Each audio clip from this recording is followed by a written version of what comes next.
my name is Annette. Welcome to this Monday's Moyo Movement. Today I'm going to show you how to do an often utilized exercise that in yoga we call the cat-cow, which is spinal flexion and extension. And I'm going to have us focus on two primary aspects of how to make this exercise really effective. So one is stabilizing the center of our body so we can create more movement along the spine. And the second part is going to be really feeling the fluidity that we have in our spine and where we're a little restricted, so we can actually invite a lot more movement into that through that awareness of feeling and also the feeling connection of our stability so that we actually have an anchor point for our movement. And this is so important because our spine has a lot of vertebrae, 7 in the cervical, 12 in the thoracic, 5 in the lumbar, and then the fused sacral portion, and all the joints in between need to be able to micro-articulate, ironically, so that we can actually stabilize our spine. And when we have the ability to feel into the stability that creates the mobility that we're working to achieve, then we actually can access a lot more stability and ultimately functional movement through our body. So it's a potentially very potent exercise that often is done very, very poorly and very ineffectively. So we're going to use a block, and the block is going to help us access the activation at our core through what we call the inner line, a series of muscle actions that help us fire our pelvic floor, our deeper abdominals that give the anchor from which to create more fluidity and movement along our spine. And as I said, as we create more of that mobility, we have access to more of this stabilizing action along the entire length of our spine. So I'm going to come onto all fours with our hips stacked over our knees and our shoulders stacked over our wrists. I like to curl the toes under because the more active my feet are, the more I get input and activation to the hip. But if that's placing a little bit too much pressure on the knees, you're welcome to point the toes. Just get a little more active with the feet, spread the toes out. And then as you hug in and squeeze the block, you're also gonna hug in with the toes, either as the toes curl under or on the tops of the feet, tops of the toes. So curling under, and if you have any wrist challenges, you can also come up on the fists. And we can work through the mobility of the spine first, and then we can eventually address the wrists. But I'm going to have you really activate the core of the body. And as you squeeze in, and as you press back into the toes or tops of the toes and hug them in, I want you to start to access your breathing movement. So just feeling it. And activating the core of the body, often for a lot of people, they tend to shut down their breathing because they feel like you have to squeeze so tight and suck in your abdominals so much that you actually don't get diaphragmatic breathing, but that doesn't have to happen. So when you feel in the activation of the core of your body,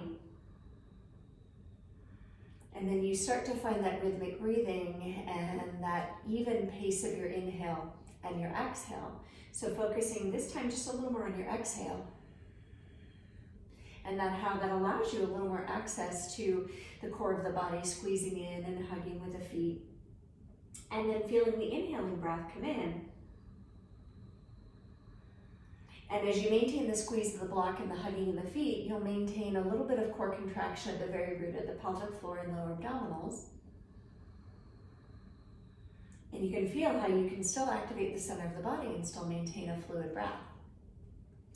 So on your next inhale, look up just a little bit so we have a nice neutral spine. And then as you exhale, we're going to begin the movement at the pelvis without moving the upper back, the thoracic spine, or the head.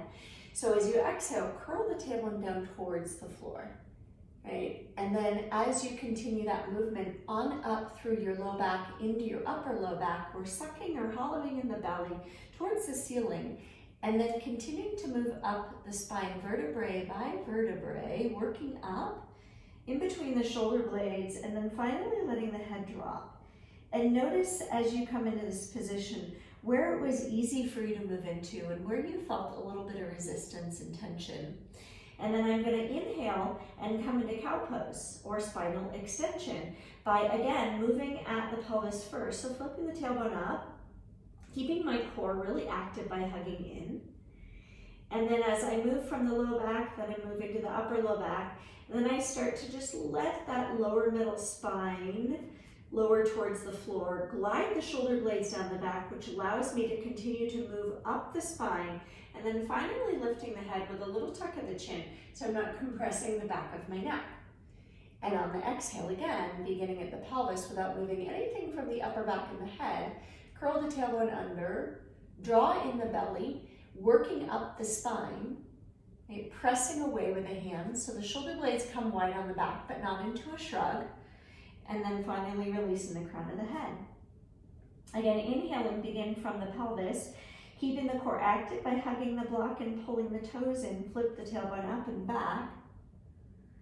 Moving from the pelvis to the low back, the upper low back, into the lower middle, gliding the shoulder blades down so I can continue to extend up the spine, broad across the top so the shoulders lift the head, and again, exhaling, beginning at the pelvis without moving the upper back and the head. And then as I move up into that middle spine, press away with the hands, let the shoulder blades draw wide, and then release the crown of the head. Again, inhaling, flipping the tailbone up and back. As I move through the low back, upper low, the lower middle, glide the shoulder blades down and work up the spine. And as you continue these movements, just feeling where you are already moving in your spine, it's really beautiful to notice that we do have function, even when we have tension. There's places where our body is showing up and moving and showing us strength. And there's places where it's holding and restricting and preventing us from moving as functionally as possible.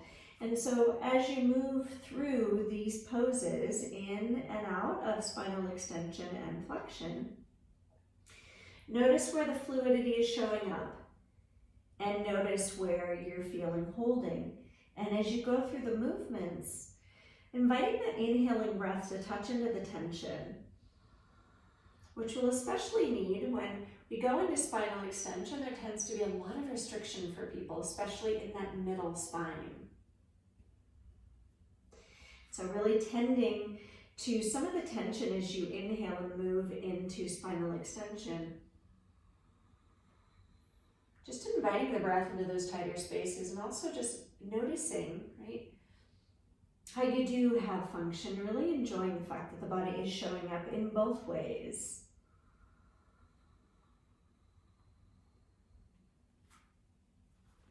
And then finish off another rep.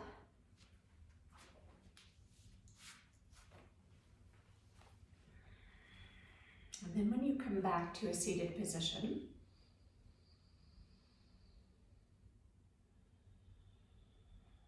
you'll have more access to feeling along the length of your spine.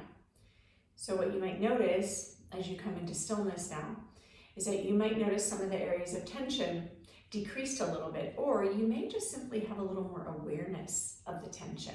And that's okay too. So as you sit here, just having that ability to tune in with feeling to things that you didn't notice before, which is one of the really great benefits of movement, is starting to tune into your internal experience a little bit more. But I recommend you practice this series of movements in this manner, this stable way, and in that really consistent present body awareness, so that you can tune in to where you're moving, where you have your fluidity, and where your body could use a little bit more tending to release the tension through the mobilization exercise. So feel free to reach out to me. I'd love to hear how this goes for you. And I look forward to seeing you next Monday. Namaste. If you liked my video, please hit the subscribe button below. It helps me to continue to serve you and others.